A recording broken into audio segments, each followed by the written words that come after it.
and some 40 in my right car. Bitches change, they act like I ain't all this. Getting money, nigga, that my main focus.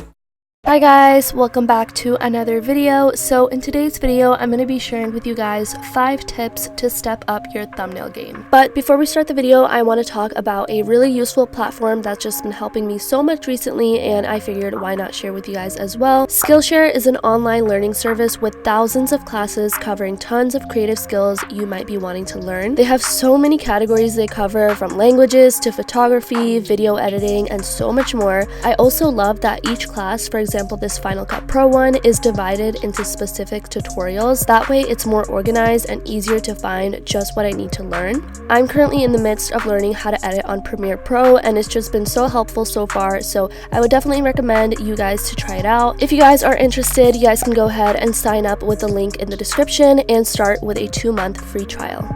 The first tip I have is to incorporate the glowy outlines. These are so in right now. I'm sure you guys have seen them floating around YouTube a lot, but preferably having a white or a yellow glowy outline tends to look the best, but the whole effect overall just really makes the subject in your thumbnail really pop out. The next tip is to add PNGs, add emojis, add a little PNG of what your video is about. Let's say you're doing like a Taco Bell mukbang, Google Taco Bell PNG and just slap that PNG onto your thumbnail. PNGs sort of act as a little symbol of what your video is about, and they kind of finalize the look of your thumbnail in a sense and kind of make it look more full.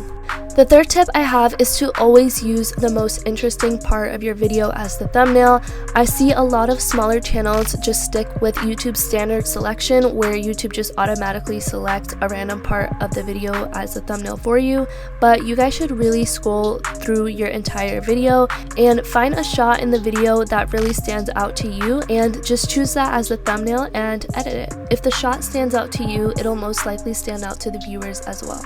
The next tip is to color correct your thumbnails. This is important because it keeps a consistent color temperature on your image, and just the levels of colors are more thoroughly balanced when you color correct. And for this, you just have to play around with color correct until you see that it looks good and like the color levels are good and the colors are just evenly distributed throughout the thumbnail. And for the last tip is do not bombard your thumbnails with text. In fact, guys, it's shown that the less text appears, the more better, because a thumbnail shouldn't be like a slideshow presentation with just a bunch of text on top of it. It can be really distracting sometimes, and it kind of defeats the purpose of the image or the thumbnail if there's just so many words on the thumbnail. A good tip that I have for text is, if you do want to add text, is to try to keep it around 1 to 3 words, not anymore. Also, adding numbers really pops out your thumbnails. Let's say you're doing a shopping spree video or just any videos that have to do with like money and stuff. Numbers on your thumbnails would look really good for those types of videos. So yeah guys, I hope this video helped and hopefully helps you guys improve your thumbnails a bit more, and I will see you guys in my next video. Bye guys!